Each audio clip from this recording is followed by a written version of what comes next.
Hi there. Welcome. So we've got a panel today about founding companies in e-commerce. I'm Ivan Mazour. I'm the CEO and founder of Ometria. Don't worry, Cara, everyone says Ometria. We've been working on that for years. Just seems the way it is. We are a technology business, and our software platform helps online retailers better understand their customer and leverage that to drive their business forward quicker and more profitably. And over the last couple of years, I've been very fortunate to spend lots of time with many successful e-commerce founders to learn from them. And through that, we've built something we call the Founders Circle, which is a group of us that come together to share ideas amongst ourselves. And for this year, we decided that we wanted to open that up and turn it into a panel session like today. So let me introduce now our two fantastic panelists. So on my right here, I have Liam Patterson. Liam is a serial e-commerce entrepreneur. He was the founder of EcoMarket, which was a marketplace for eco-friendly goods. He's currently the founder of TopLAD, which is the e-commerce arm of the 14th largest website in the entire of the UK. And to his right, we've got Osvaldo Spadano. Osvaldo is an even more serial entrepreneur, the founder of Vendor, a hugely successful e-commerce platform that was recently sold for an undisclosed 9,000,099 digit figure, I believe.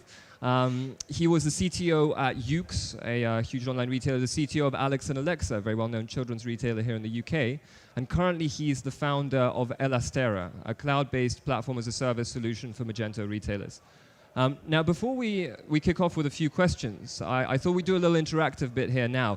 Who here is from an e-commerce business, so an online retail business? That's pretty good. I guess about half? Is that right? Who here is the founder of a business, the founder or an owner of a business? Okay, fantastic. That's about a quarter. Excellent. So there'll be lots of interesting tips, no doubt, that you'll be able to share. I'm going to throw out a few questions at the panelists, but what we'd also like to do is if you have a follow-up question to any of the existing questions that I asked, please just put your hand up and we'll move straight into the questions that you have, because that's going to be a much more interesting way of using the time. So let's kick off now, I guess, with the most interesting. So based on your experience as a founder, what do you think that you've learned? What's the one valuable lesson that you've taken with you to all the future companies that you've done? So maybe Liam, do you want to kick that off? Sure. Yeah, I think so. As Ivan said, I began with my first company, or my first serious company, that was EcoMarket, and it was dubbed by TechCrunch as the Etsy for eco products. So it was an online marketplace. People could come and list all eco-friendly, organic, natural, fair trade products, and consumers could discover them and purchase them. And one of the huge learnings from that business was really about putting the customer first. So think about the route to market. Think about how we can identify that audience of customers before you even create the store, merchandise the store, get the products, get the inventory. Think first about your route to market and how you can get that huge access to that audience and really build a brand, build an e-commerce company from a route to market. So being able to easily identify customers, maybe on Facebook, maybe looking at search volume on PPC. Or what we've done with TopLAD, which is my current venture, is we've partnered with the Lad Bible. So I'm not sure if people know that the Lad Bible, but it's now the 14th largest, most visited site in the UK, with over 3 million visits a day to the site. So we've partnered with those guys, really close partnership to do the e-commerce arm of that, which is TopLAD. So that's given us a direct route to market, which is really helped to accelerate. So I'd say for anyone who's thinking about that, or is thinking about something to really learn about, is do your research of where are your customers, how can you identify them, how many of them really is there you can access quickly and easily.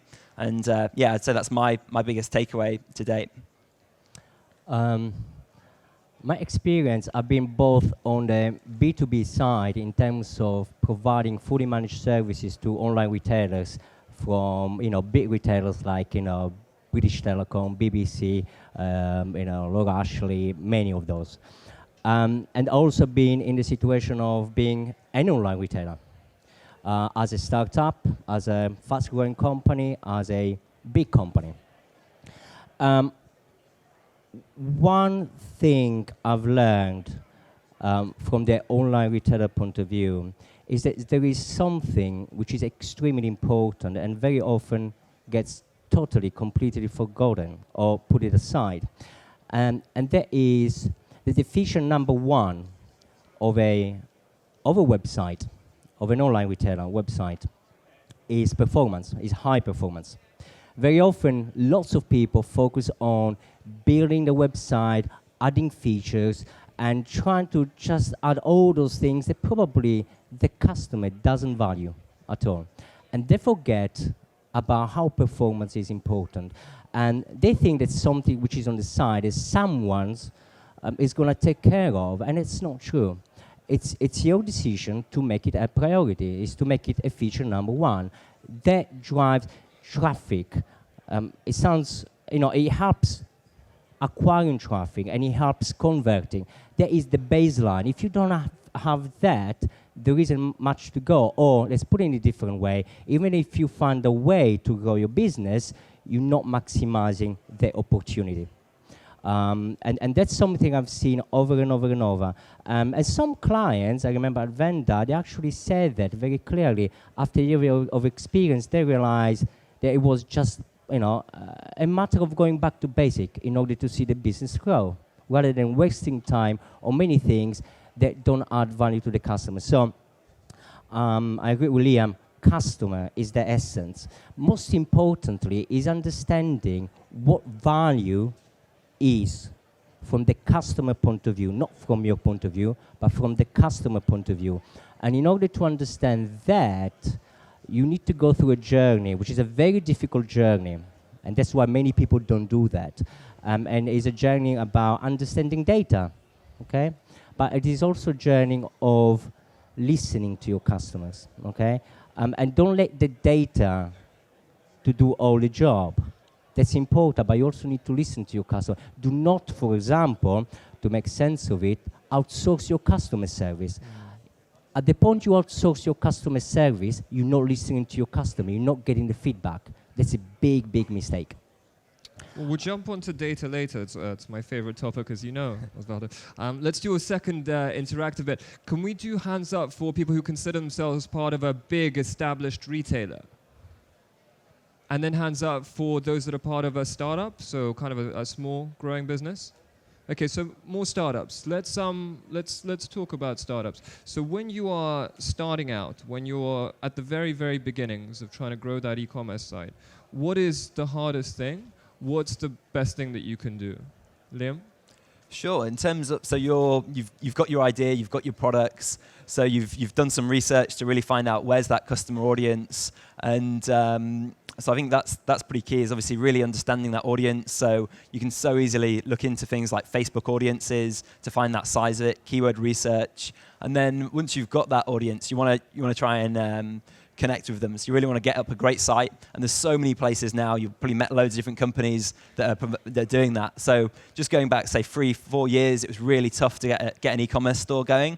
Now you can go to Shopify, you can go to so many different providers of e-commerce platforms. So I don't think that's now the challenge, but I think the challenge is knowing is that you can become quite feature-led. So you can think, a lot of people here, you'll see they're selling features like put this email tool on, put this tool on here. But I think sometimes you've got to step back and think, what is it that's actually going to move the metric on my business? So if I'm all about capturing emails, how can I capture emails? But don't just get led into that, I'll plug this in, I'll plug that in mentality. Really think about what is it that matters to your customers, and that's different for every single business. And what channels do you really work with them on? So for some, it's all about a quick sale. So you want to communicate, certain things such as fast delivery, great customer service, put reviews on there. Others, it might be a longer buying cycle. So you want to make sure you're capturing that email. So if you're doing that, you want to look at other tools you want to look at ways to capture emails really effectively, rather than just putting customer reviews onto the site. So I think really focus about what is it you're going to do. Maybe even be as manual as get a piece of paper, flip chart, and write down what are the things that matter to your customers. So is it customer reviews? Is it fast delivery?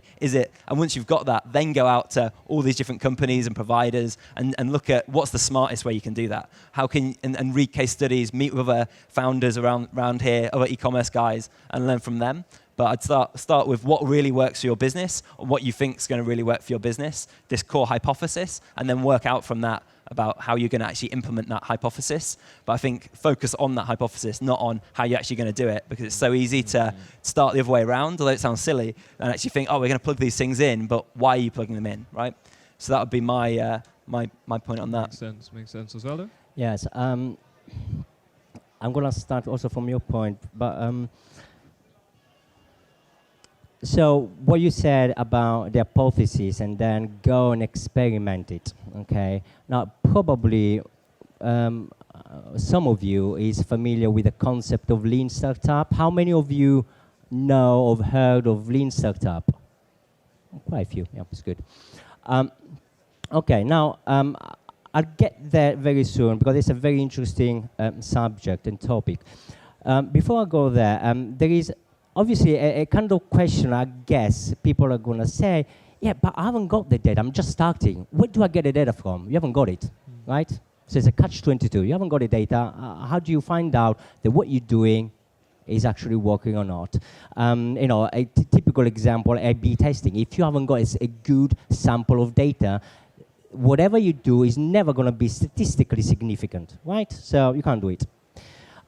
Now, there is another way. Obviously, is a more kind of qualitative approach to understanding what a customer means. And that means you go and talk to them, which is even more powerful because you understand much, much more. I'll give you an example in my own business, which is not an online retailer right now, but it's a valid example nevertheless.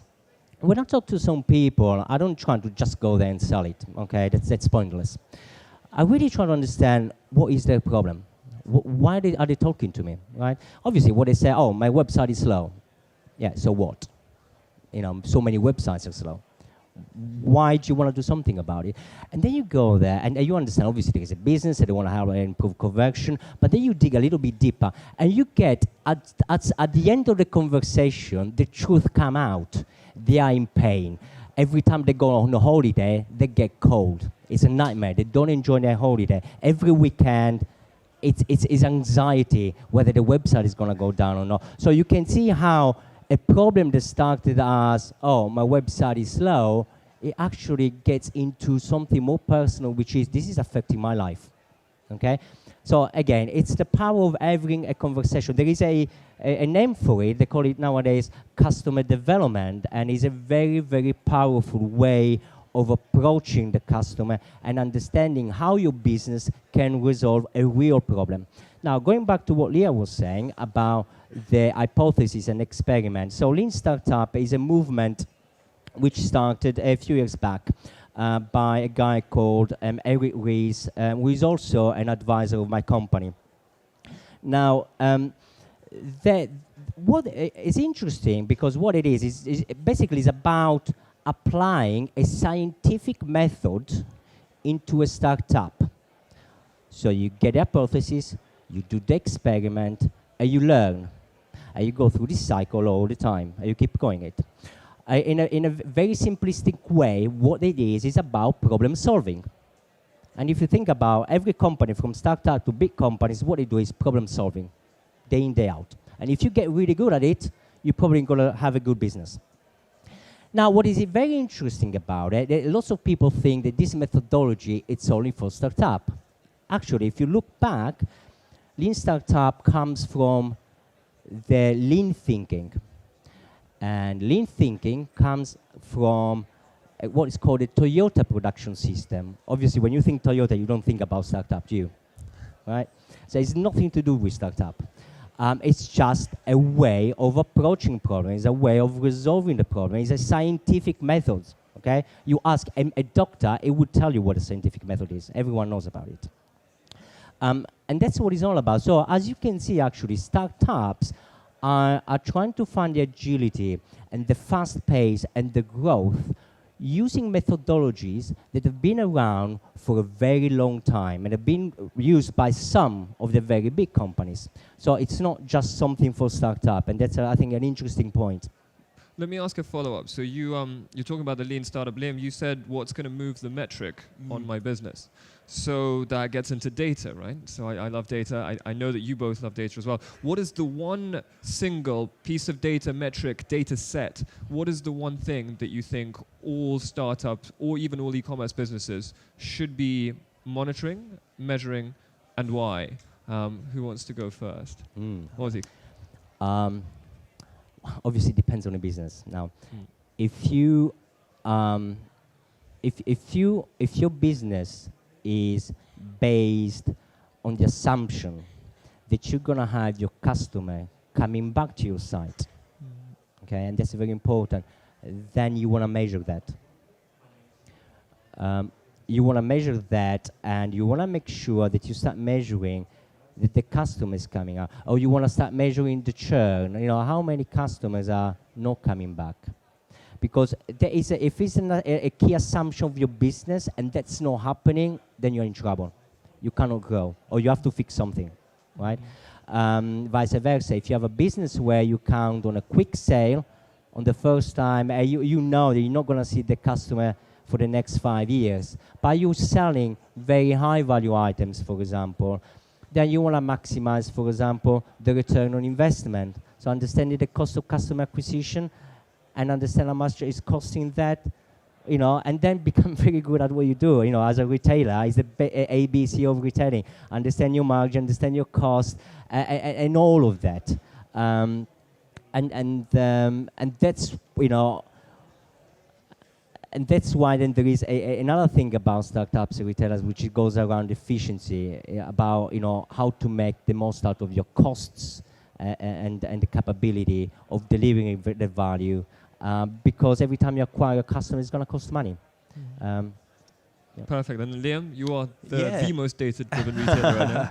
Sure, yeah, I agree. I think it's every retailer is going to have a different set of metrics based on what their business is doing. So if you're, like for us, we're really short cycle purchases. So with TopLAD, which is one of the stores that we run within the Print Collective umbrella of stores, it's all about low average order value products. So it's typical lad stuff, so everything from T-shirts, mugs, phone cases, typical merchandise items. So it's really about driving the visits. That's not such a challenge with this because we've got the Lad Bible, we've got a lot of traffic coming in. So at the initial part with the other business, with eCommerce, it was all about how much visits are we getting, where are we getting them, is this a peak day, is this not a peak day? Whereas for TopLAD, it's all about the conversion rate. We know we're getting the traffic, so how's it converting? And then it's digging a little bit deeper than just that one metric of saying, oh, we're converting at 3%, we're converting at 4%. It's actually saying, let's look at that by channel.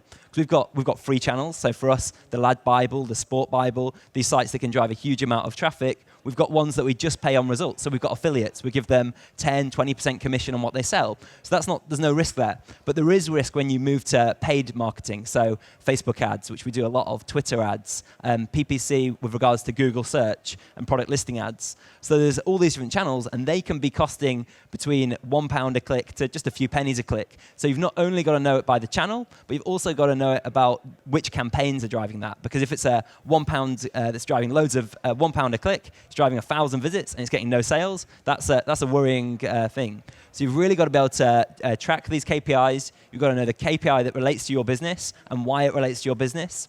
And so for us, it's conversion rate and really focusing on that granularly. So by the channel that you're using.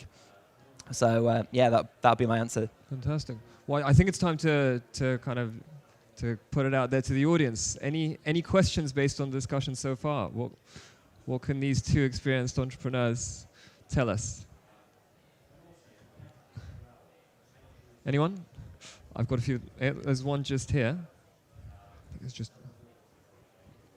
just a microphone coming. Hi. I guess one of the biggest challenges for startups is, retail startups anyway, is testing acquisition channels. And you can burn a lot of money with PPC, right? So do you have any advice or any guidance about preparation you can do before you push that button that will help you get to the result you want as quickly as possible? Because often it's just chucking money and, before you know it, you're down 10, 20 grand and until you prove what works and what doesn't. So have you got any... That's a good question. Liam, yeah, of course.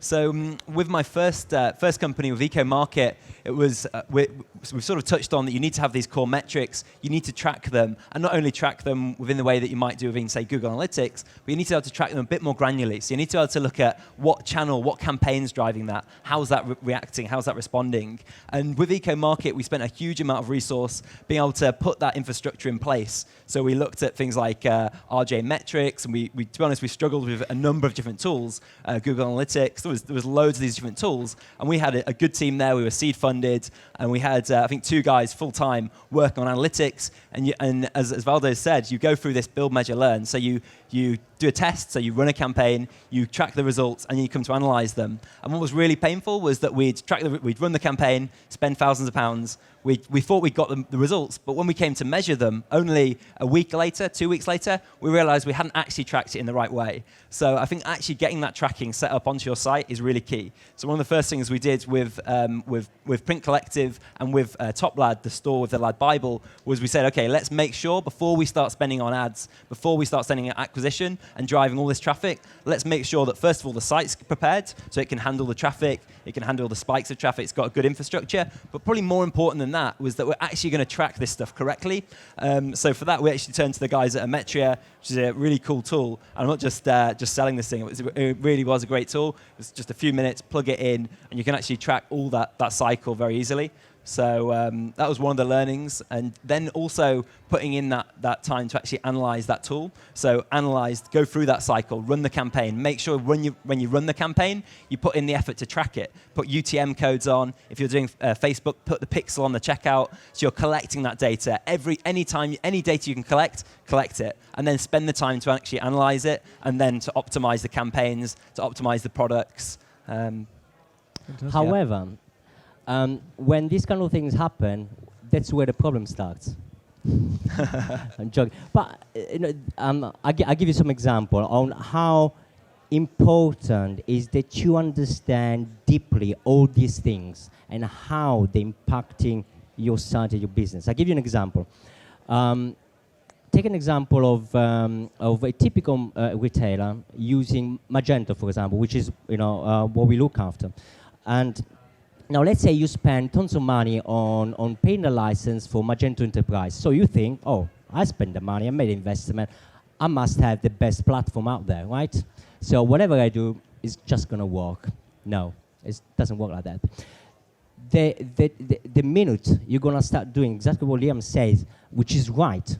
For example, you send the newsletters, make sure you have your tracking, right? The UTM source, everything, campaign and so on. Do that, you need to do it. Otherwise, you can't track. You don't know. Okay? Actually, even if you pay for PPC on Google, you're gonna see how Google is linked with your Google Analytics, and they put some tracking, some parameters in the URL, which are unique for every single click. And the same thing happened with retargeting and ads and so on. Okay? Now, what that means is, for example, that every single time a customer clicks on the newsletter image or clicks on the PPC link or whatever, that link is unique. What it means that at the moment the customer gets into the site, at the very first click on the landing page, the page is going to be slow. Reason, in the case of Magento Enterprise, is because that page is not what is technically called warmed up or fully page cached. It's not cached. So the response time is very slow. It's not 0.1 seconds, it's not immediate. It might be 1, 2, 3, 4 seconds. Now all of a sudden, some of you, probably, you could do an experiment yourself. Go to your analytics, look at the bounce rate for every channel, okay, that you go through. You will discover, most probably, depending on how your platform, how good it is, that you're going to have different bounce rates, very different sometimes. You might go from 30% to 70%. And if you're scratching your head and you're trying to blame PPC doesn't work, or because those type of customers are not the right customer, think twice about it, because that might not be the case. Maybe there is a problem with your platform. So make sure, as I was telling you before, high performance, number one, get this sorted. Because if you haven't got the baseline, the foundation, if you make that a variable, you have one more variable to try to handle while you go through your experiments, and that's very difficult. Cool. Any fault with this one? Yep. I said that back in '99 at Nortel, when I was working on speech recognition, they were doing usability and ongoing optimization of speech recognition applications. Just after 2000 at AOL Time Warner, I specified requirements for tools for automatically optimizing speech recognition products on an ongoing basis. So usability, ongoing optimization of applications, This is stuff that's been around for a long time. Sure. Eric Ries didn't invent this. Sure. Okay, actually, funny enough, one of the core things about Lean Startup, as the name itself says, is two things. One is Lean, and one is startups. Lean, as I said, is something that comes from the Toyota production system that's been going on since the 1950s, okay? And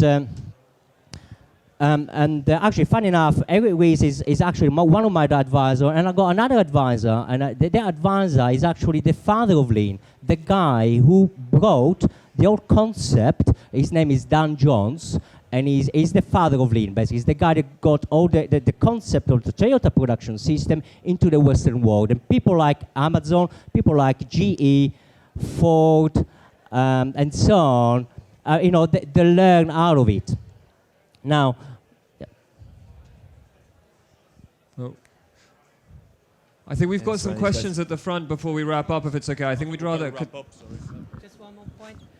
Sorry, my point is these best practices have not come from Toyota. They are best practices that have come from people within computer science, from the usability community, from cognitive science, and from computer science. Sure. Thank you. I think just there's a couple of people. That's it? Yeah. I'm sorry, it looks like they're not going to let us ask the question. But listen, we're going to stick around. So yeah, please do come up. Honestly, please do come and ask any questions. Thank you very much. Lots of learnings here. Work out which of the metrics is most important. It might be conversion rate. It might be churning customers. Put performance first, because yes, you can send AdWords to a site, but actually if the site's going to bounce, then it's even the foundation that matters. And work out what's going to move the metric on my business. Thank you very much to our great founders. Thank you all for coming. Thanks for listening. Thank you.